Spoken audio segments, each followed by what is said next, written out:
This is the Work Smart Hypnosis podcast, session number 317. Traci Kanaan on humor to break trance.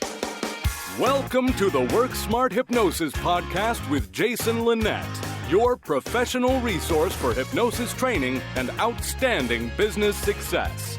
Here's your host, Jason Linett.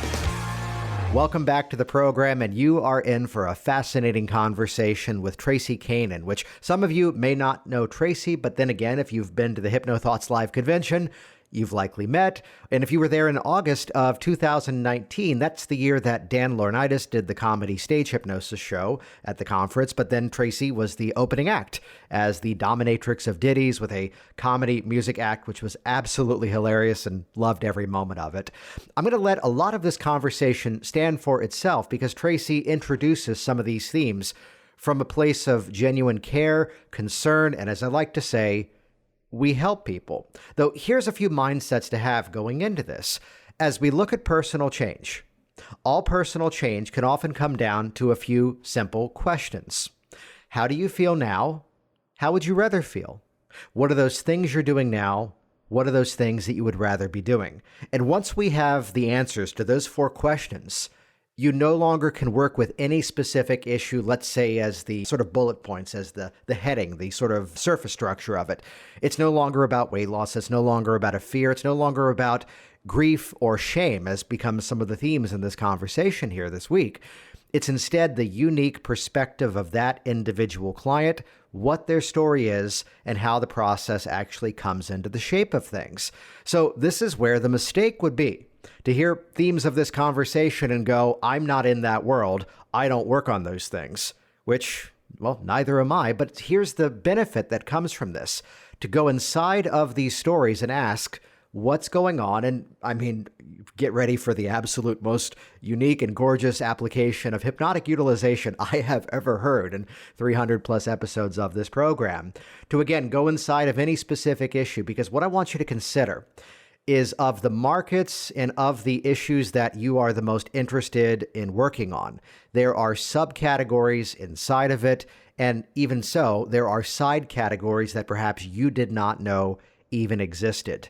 And again, this theme of see your client as they are and help them to get where they want to be. You're going to hear the passion, the care, the integrity behind Traci's conversation in terms of what she does, in terms of, again, the themes of workshops that she's now putting together, presentations, and arming people in terms of their own personal development, plus one of my favorite topics, that of bringing humor, both appropriate and at times inappropriate, into the process, and exactly where humor can become an incredible tool, as we've had several people on the podcast now bring about that theme.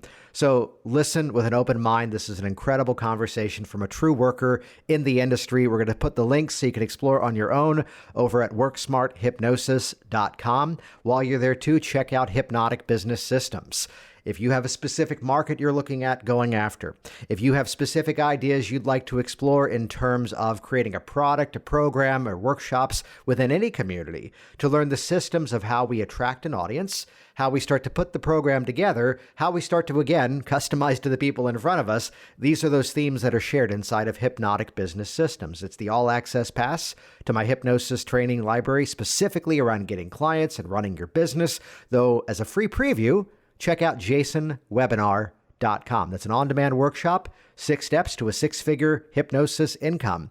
Check that out at jasonwebinar.com. A big thank you to Traci for coming on and sharing her world and sharing these stories. So here we go. Episode number 317, Traci Kanaan on humor to break trance. My first hypnosis introduction for me, I'm so embarrassed. I was on a swinger cruise. I was the entertainment as a comedian. And I was walking by one of the playrooms on the swinger cruise, and I heard this woman having orgasm after orgasm. And I'm like, I want that. How do I get that? And one of my friends says, well, I know this hypnotist. And that was my first experience being hypnotized, was under the erotic hypnosis wing of hypnosis. Yeah, which then from there, what kind of led the journey after that then? My experience with that hypnotist was not what I thought it was going to be. It was very different. And so I just wanted to learn more about it.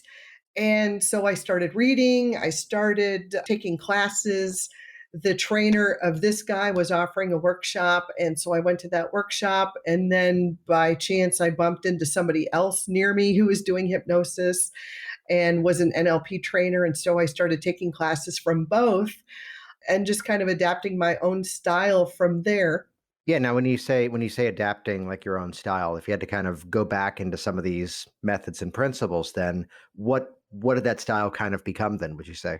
Now, my style is very conversational. Hmm. I can't, I occasionally do a formal induction, but a lot of the times I just do more of a waking induction and have them just ease into a trance using their words, their terms, their beliefs, their interests.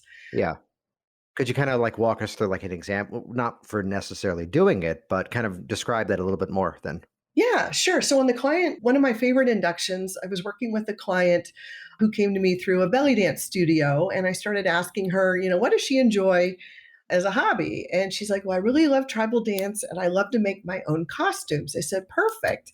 What are you here for? And she goes, well, I really need help with stress. And this whole thing with COVID has got me all stressed out. I said, perfect.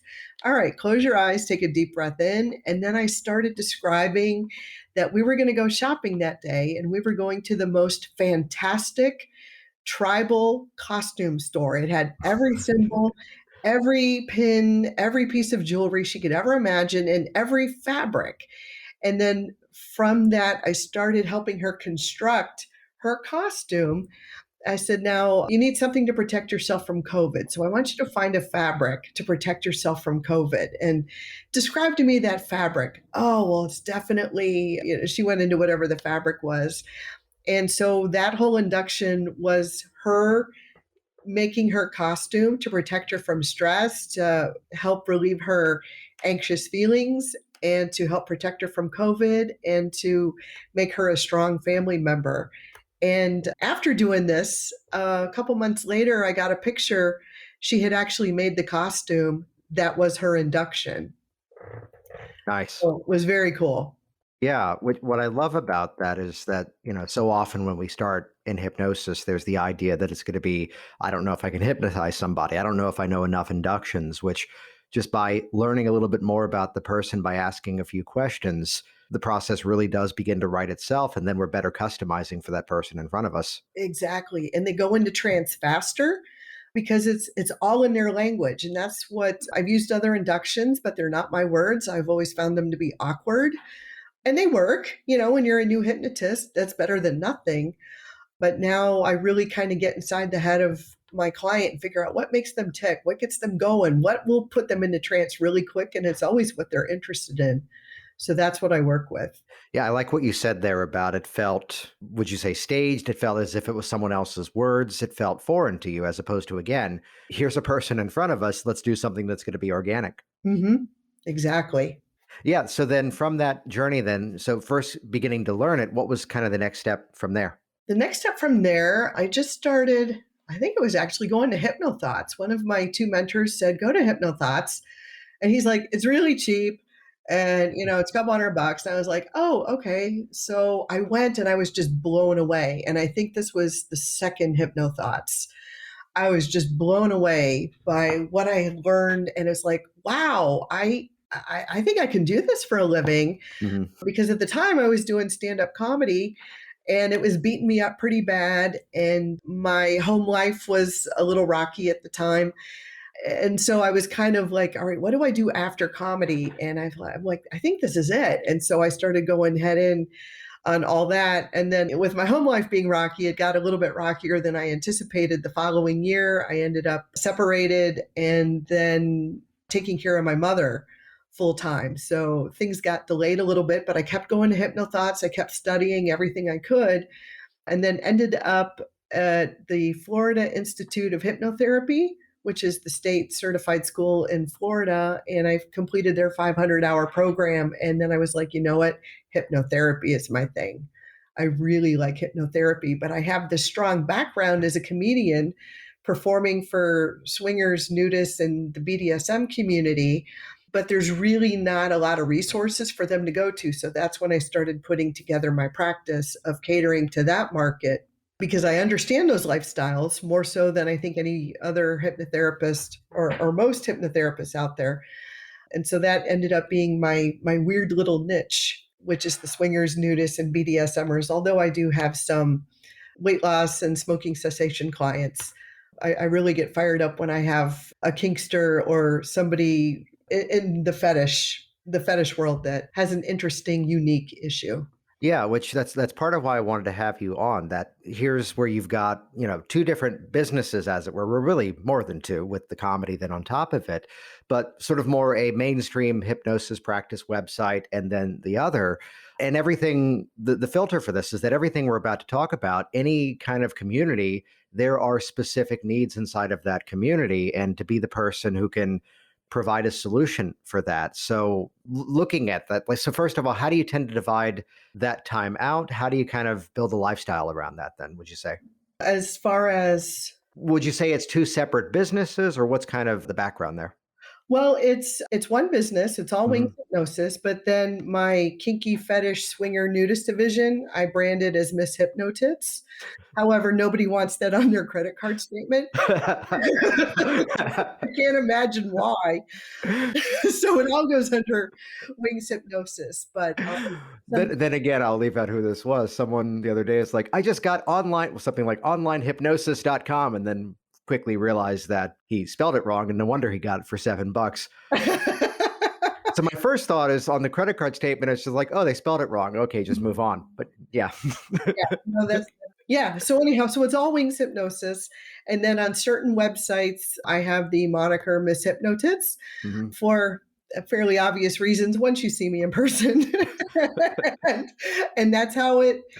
And actually, I get a lot of business from those websites, and there's a lot of erotic hypnosis DOMs that, there's a market for that where they're entertainment, they're not actually providing a service. But where I kind of am head and shoulders above the rest is that I got a guy who's really got some shame and guilt issues Mhm. and doesn't know how to deal with that in the real world. He wants to balance his kink or fetish with the real world and he can't.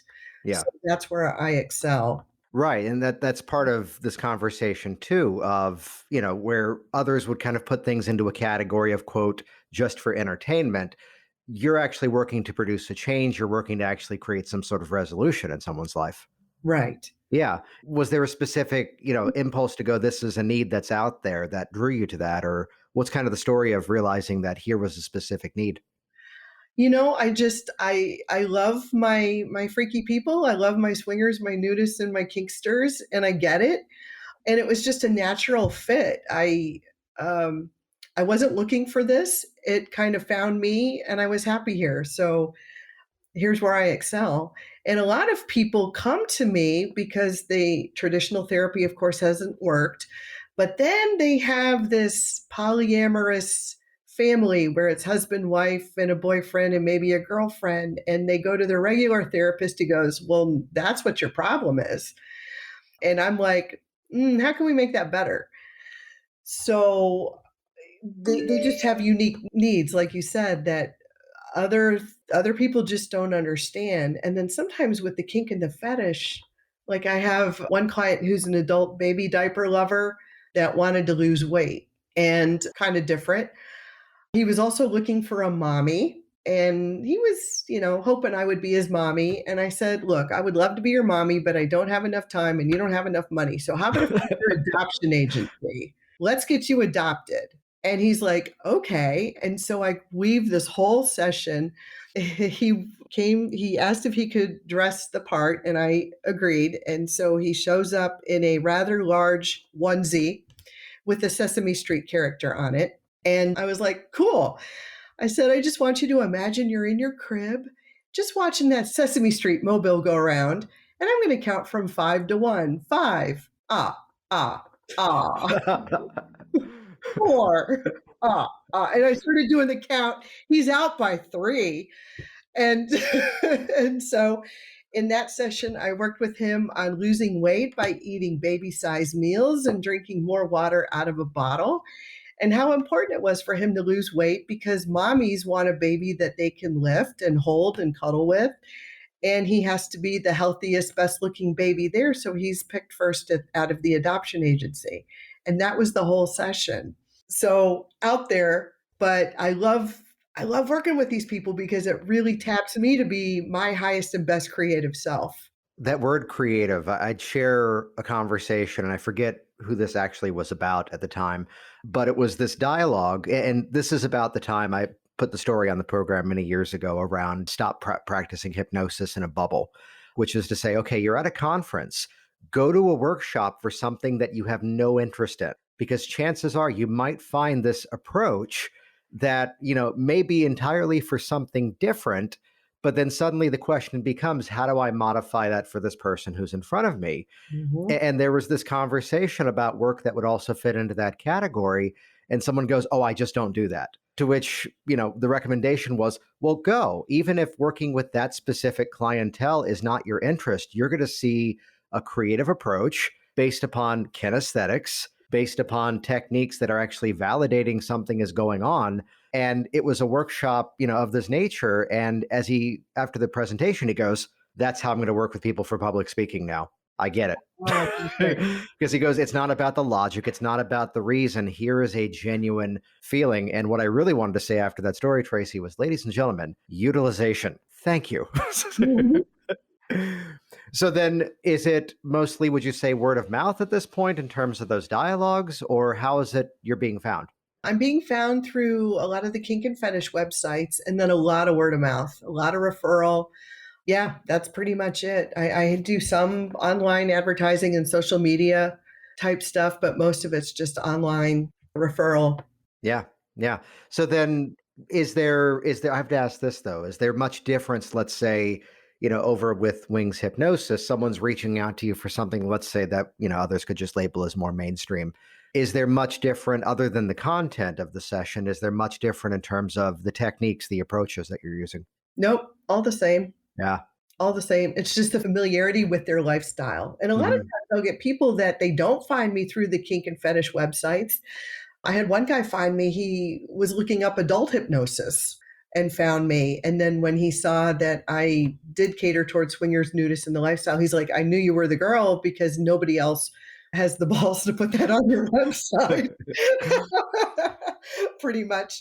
And he says, I have, you know, now that I know that you get that, I want to come to you because you'll understand me more than anybody else in the world. Hmm. Although you mentioned that here was this guy that, was coming in and he wasn't looking to, quote, resolve what others said this was the problem.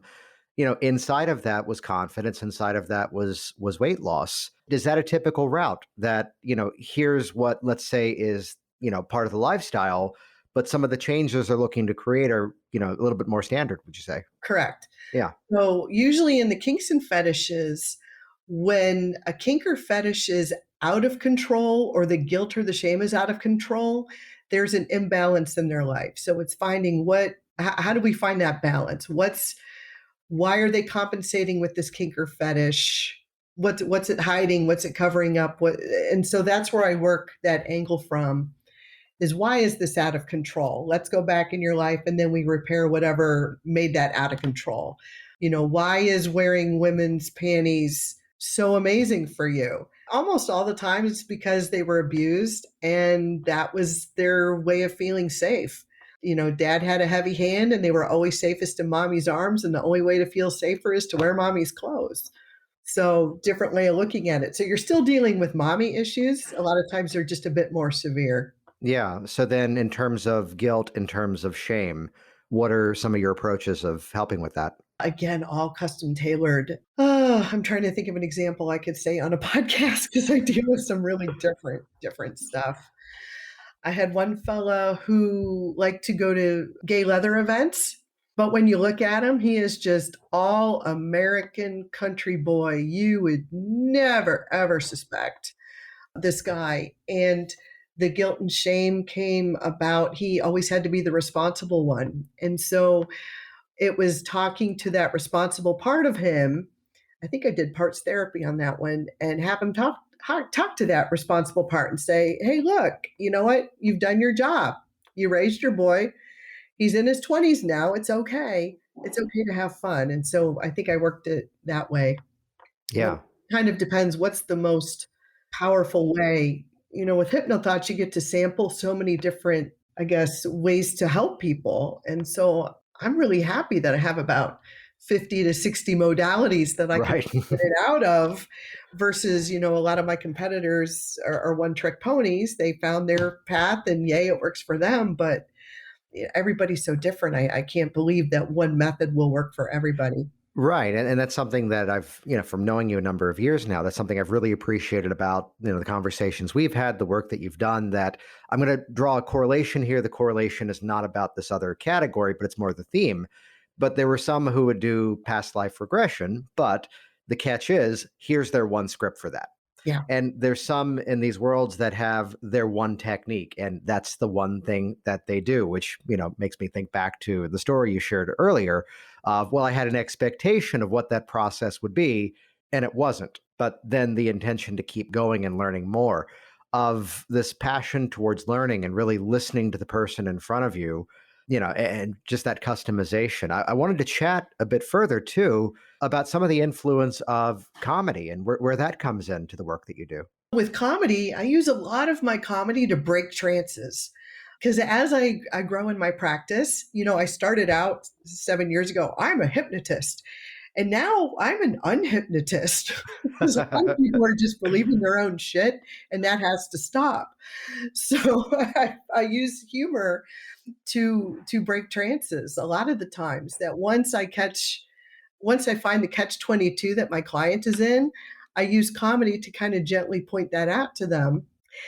And it works. It works for me. I don't know that it works for everybody, but to use comedy to break the trance is very, very powerful because now they're laughing at themselves. They see where it is. And now it's not painful. It's just funny. I love that as the intention. There's a quick story here that she's in my office. She's telling all these horrible stories about this breakup where she thought the other guy was cheating, but it turned out, oh no, he's been married for 5 years and lying to her. And here's all these stories around this. And what's helpful to the story is she's in the office to quit smoking. And here's all the reasons that things are going on right now. And the testimonial first, she goes, you got me to quit smoking with one sound effect. Where the moment was, I found the little opening in the conversation to just drop in the statement, yeah, but you were smoking 2 packs a day before you met this asshole, right? And she goes, yeah. And I go, huh. So again, breaking unhypnosis, dehypnotizing, breaking that trance. This is a favorite conversation of, again, the use of, let's go here, appropriate and or inappropriate humor to break out of it. Would you say it's more situational, or what tends to fit in terms of humor and comedy in these moments? It's very situational. I had a client, and it's pretty graphic. She had an ex-husband that was kicking her when she was pregnant. Hmm. And yeah, tragic. I mean, and just the abuse. This was like one of the easier abusive situations. And I said, well, what came of that? And she says, well, that baby was born and he's fine, but he's the little girl I always wanted. He is so gay. And I went, oh, all right. So I went back through and I said, I want you to go ahead and thank your ex-husband for kicking you like he did, because he kicked all the straight out of that baby. And now you have a beautiful baby girl. And she started laughing over the whole thing. And she's like, thank you so much. Because she's been, replaying this abuse scenario for 26 years. And now she looks back at that abuse and she's laughing because he literally did kick the straight out of her baby. And out of the 3 boys, she now has her baby girl. See, I hear that story and I go to, and this is where from the outside perspective, someone hearing it would almost go, how dare you? Though I go to a client that, and I'll make this extremely general for obvious reasons, that, as she put it, discovered that the chance encounter she had when she was 17, she was pregnant, crossed the border, got at the time an illegal abortion, and that's why here she is in her late 60s, and that's why she could never have kids. And so much of the process, and this is, again, one of these, I'd like to feel more confident. Now that my husband's passed away, I'd like to feel that it's okay to go out to a movie by myself, to go out to dinner by myself. And that's what came in. And this became the, that's where we're going. as part of the session work. And it was where I've had people hear the story that I'm sharing here, and they go, well, that was wrong. That shouldn't have happened. That's not what she was coming to me for. See the client for who they are, help them to get where they want to be. Now, Mhm. what's helpful to the story was we already had the ace in the hole that she had founded a nonprofit for foster care programs. And as she hit the epiphany herself, this was not my suggestion, because I wasn't able to have one of my own. I was able to improve the lives of, tens of thousands. Beautiful. So to see how, we can bring the story somewhere and use the story as part of the process. Are there moments where you're choosing to either, let's say, hold that back, choosing to not go in that direction? Sometimes. Now, Mm, I should point out that this client had demonstrated a really good sense of humor, and she was already able to laugh about some of her past. So I can't say that I would have pulled that statement with anybody, with yeah. everybody, I, but th- I think you've heard me in the room before use the catchphrase of depending on the rapport in the room. yes, Yeah. exactly.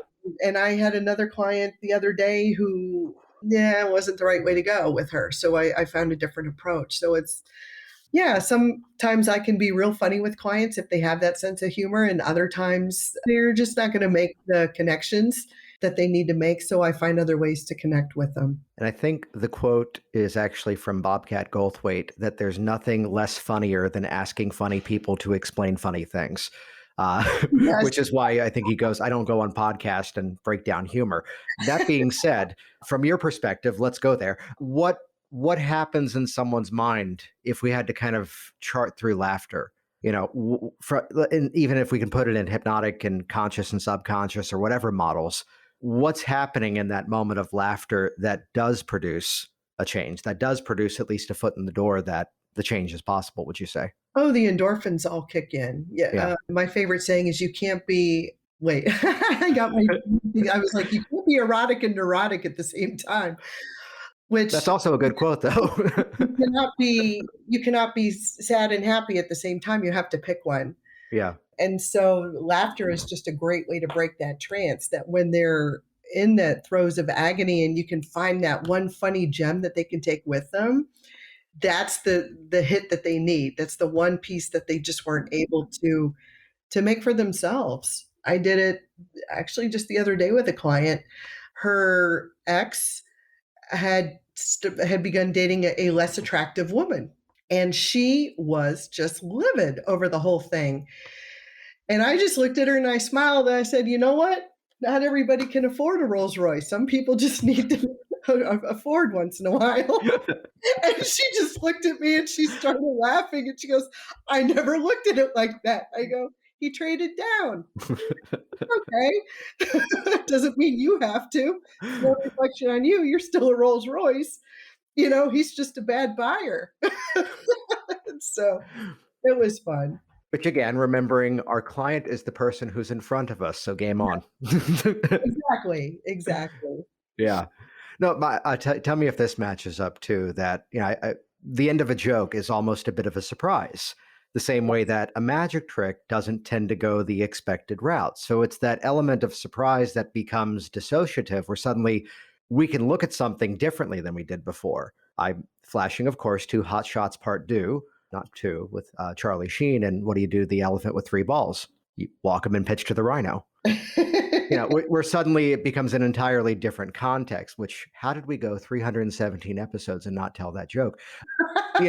Suddenly it's offensive at the beginning. It's like, oh, wait, they're playing baseball. The same as my kids right now are obsessed with the two muffins in the oven. One says it's hot in here. The other one says, oh my God, a talking muffin, which not necessarily to the point of a joke inside of a session, but how the pointed humoristic moment, suddenly again pulls out the experience where they look at the situation differently and they can't go back to the old way. Correct. That's it. Yeah. So I was curious to ask, because you also do, in addition to working with clients, you've taken a lot of these themes into different programs, into different workshops. I know you're doing one that's around, what was the name again? Something about eliminating the critic. Conquering the critic within. Nice. That came about. I've been taking dance lessons. And over the holidays, I did a holiday burlesque number with 9 other women. And it was so interesting to hear them. Oh, I'm too skinny to be sexy. Oh, I'm so awful. I look terrible in red. And I was just like, oh, I'm not going to listen to this. So I went ahead and put together the course that helps them do NLP. They examine their belief systems about love and relationships, money and wealth. And then the last one is body image. And I help them rework their suggestions, and then they will put together their own self hypnosis tape on week 6. Nice. So that is that course. And a lot of the people that were in my burlesque class are taking it. And I was really happy. And then we pulled in people from actually all over the country on that as well. I was very pleased. And it was also to help my dance studio. They hit hard times like every other dance studio with COVID. And so it was a nice way to offer something that wasn't a dance class, that was empowering women and making them feel sexy and better about themselves. So it was a nice tie-in. So it's a hybrid class. You can tune in online, and then I have people in the dance studio as well that participate. Yeah, which looking at, I love the aspect that it's not just guiding them through an experience, you're teaching them how to do something where towards the end, correct me on this, they're creating their own hypnotic program? Correct. Nice. Yep. Last week we did love and relationships. And what I did for their homework is rather than, tell me your love story, I go, I want you to tell your love story as if it was a fairy tale. And a lot of these women like put hours into it and had castles and fairies, and they really put a lot into it. And they said, wow, it really opened their eyes on their views because I let the metaphoric mind speak as to what they viewed their relationship was, into rather than falling into a trance and spewing the same old story that they tell everybody. Yeah. Are there any stories of coming out of this of people who have, taken big steps forward, people who have created changes this early in it? Yes. Yes, they have. And it was fascinating to hear the stories. And, some of the stories had happy endings and some had horrible endings. But from that, they were able to pull their belief system, stuff that they learned along the way, that, sometimes it was not all men can be trusted. Other times it was, I'm not worthy. Nobody loves me. I hope I find true love one day. So it was interesting to hear the themes within the fairy tale Yeah. come through. And then once we know what the bad themes are, then we can go ahead and reword it with NLP wording and make it empowering. So then as a group workshop, is it just, let's say you're leading and they're listening, or is it interactive with the members then? It's a little of both. Yeah, nice. I teach the lesson. I have them share their stories from the previous week, and then I kind of go over the views and beliefs that they can add. So I had like 50 beliefs on love and relationships they could add to their story, that if it hit, if I said the statement and they felt it in their body, they needed to write it down. And then we work on changing that statement into something empowering instead of disempowering. Excellent. Excellent. We got to give you the opportunity to plug, though, because there's a deadline coming up end of July, correct? Yes. Yeah. So tell us about that. Yes. I was voted by the ASN Lifestyle Magazine Award Show Best Comedian, Entertainer, Musician for the Lifestyle. And this is the swinging lifestyle, but it's actually more than that. It's actually the swinging lifestyle and the porn industry. So I have been, one of my comedy personas has catered exclusively to performing on swingers, nudists, and BDSM events. I've been on, 15, 18 swinger cruises, and I've performed on probably 12 or 13 of them. And then I also do a lot of edutainment in the swinger world. I put together a program. Am I allowed to say the bad words on the podcast? Go for it. I love the title.